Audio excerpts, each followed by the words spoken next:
कविभूषणांचे 52 छंद आहेत, ते वाचा. तुम्हाला शिवछत्रपती किती कडवट धर्मरक्षक होते ते कळेल. त्यांनी कशा प्रकारे हिंदू धर्माची, राष्ट्राची रक्षा केली.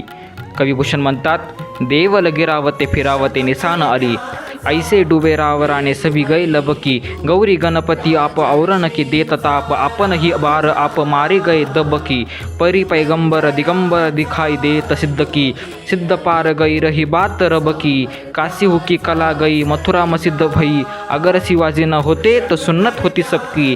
कविभूषण म्हणतात, औरंगजेबाने मंदिर तोडली, सगळीकडे अल्लाची निशाणी आहे, सर्वत्र मंदिर उद्ध्वस्त केली, सगळीकडे पीर पैगंबर फकीर यांचे अवडंबर माजले आहे, सर्वत्र अल्लाचेच नाव आहे.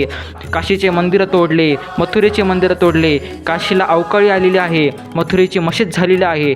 पण या क्षणाला जर शिवछत्रपती नसते, छत्रपती शिवाजी महाराज नसते, तर सगळ्या हिंदूंची सुनता झाली असती. ह्या संदर्भातून छत्रपती शिवाजी महाराज किती कडवट धर्मरक्षक होते याचा आपल्याला अंदाज येतो.